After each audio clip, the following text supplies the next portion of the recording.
Day 364 of doing a LeetCode problem every day until I get a job. All right, y'all, we're back again another day, another LeetCode problem where we're doing daily LeetCode problems. And today we have question number 3,375, minimum operations to make array values equal to k. The difficulty level is easy, so you already know we're going to keep the solution as simple and easy to understand as well. But before we get started, y'all, don't forget to like, comment, and subscribe. And if you need any new Apple AirPods, go in and check out that link in the description so you can get you some. Now let's see what the question says. You are given an integer array nums and an integer k. An integer h is called valid if all values in the array that are strictly greater than h are identical.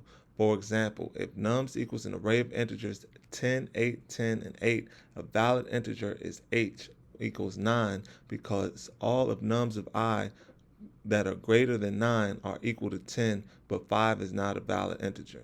You are allowed to perform the following operations on nums. Select an integer h that is valid for the current values in nums. For each index I where nums of I is greater than h, set nums of I to h. Return the minimum number of operations required to make every element in nums equal to k. If it is impossible to make all elements equal to k, return -1.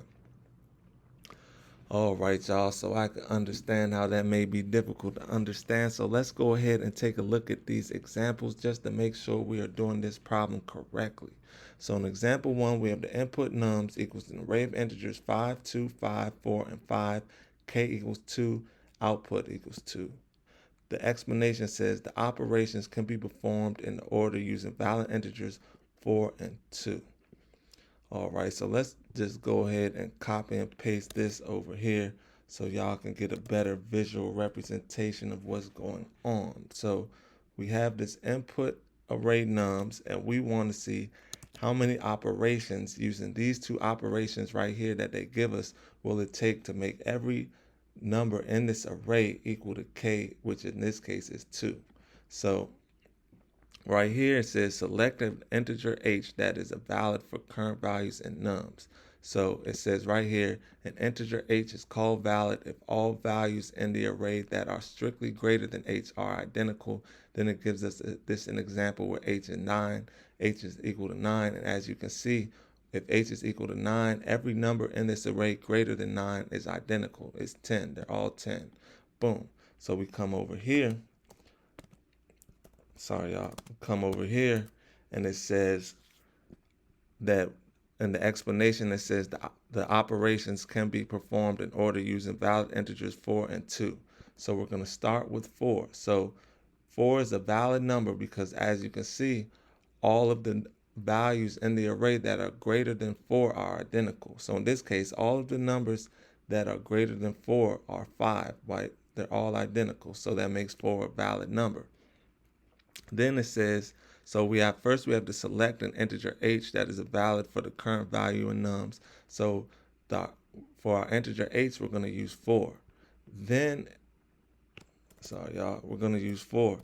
Then it says for each index in I where nums of I is greater than h, set nums of I to h. So since we picked 4 to be our h, that means we're going to set all of the values in the array that are greater than 4, which are 5, we're going to set all the 5s to 4. So now this 5 is a 4, this 5 is a 4, and this 5 is a 4. Boom. And that counts as one operation, right? So now we have one operation. We say, then now we have to do it again because we want k to equal 2. So now we can use, it says right here, we could use, we're using valid integers 4 and 2. So now we know that 2 is a valid integer because all of the integers greater than 2 in this array are the same, right? They're all 4s. So now that we found our next h, which is 2, for each index of I where nums of I is greater than h, we're going to set I to h, or set those numbers to h. So since we set h as 2, then we could change this 4 to 2, this 4 to 2, this 4 to 2, and this 4 to 2. Boom. Now every element in this array is equal to k, which is 2, and that counts as another operation, right? So it'd be operations, that's our second operations, right? So then operation equal 2, that's our output is 2 because it took 2 operations to complete that. So hope that makes sense to y'all. Let's go ahead and take a look at example 2 where there might be impossible to make that work. So in example 2, we have the input nums equals an array of integers 2, 1, and 2. This time k equals 2. Output is -1. It says it is impossible to make all values equal to 2.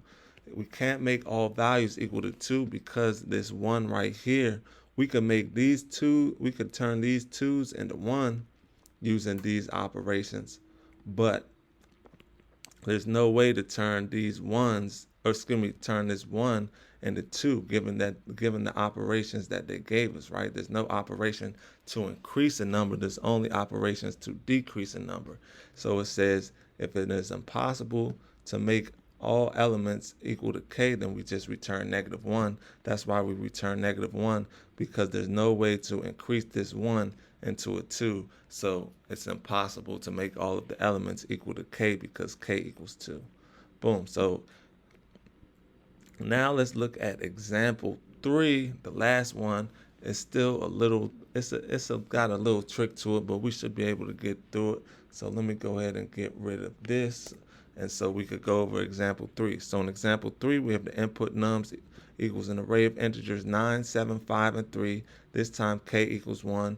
The output equals 4. Explanation says the operations can be performed using valid integers in the order 7, 5, 3, and 1.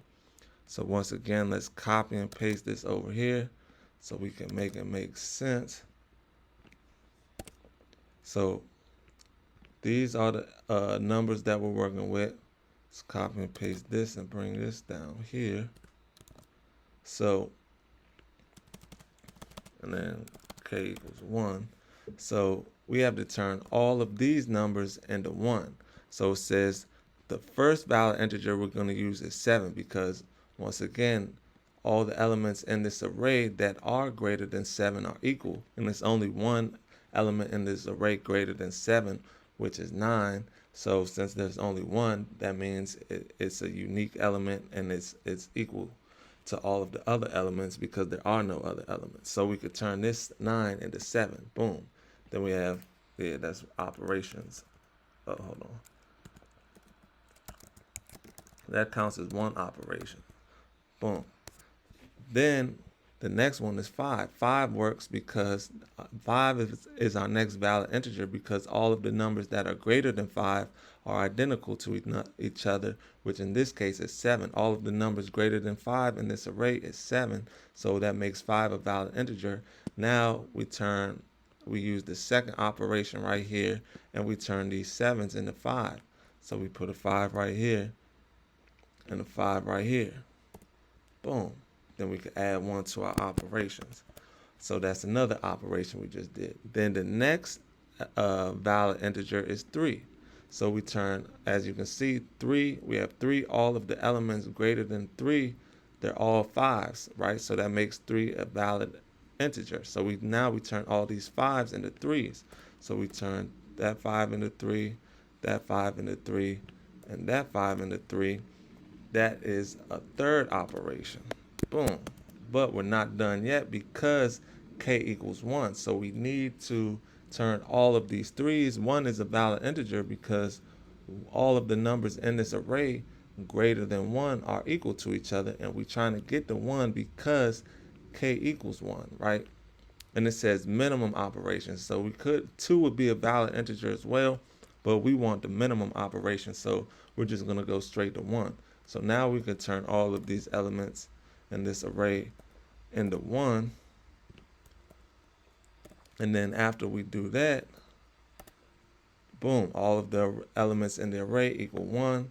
That's one more operation though. So we can put 1 and the total 1 plus 1 plus 1 plus 1. All of our operations equals 4. So it took 4 operations in total. So that's why our output is 4.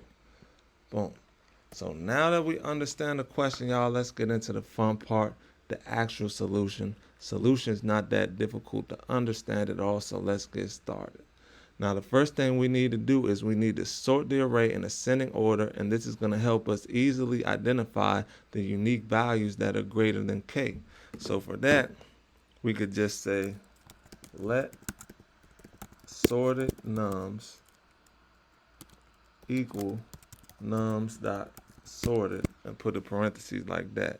Now we need to initialize the operations counter, so we need a counter to count the operations, so we could just declare a variable called operations, and we could set that equal to 0 just to start. Now we need to iterate over the sorted array, and we're going to get the index and the value.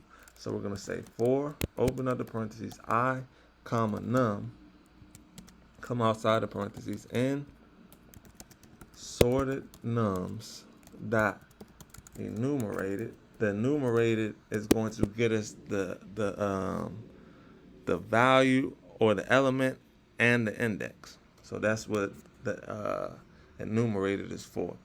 Then we're going to open up the brackets, and we're going to see if any number is less than k, that means it's impossible to make all the values equal to k, because once again, we can't increase numbers. So like this, if any of these values is less than k, like in this case, 1 is less than 2, then it's going to be impossible for us to find valid integers for all of the array. So we could just handle that by saying if num is less than k, then we can open up the brackets and we could just return -1, because we know it's going to be impossible.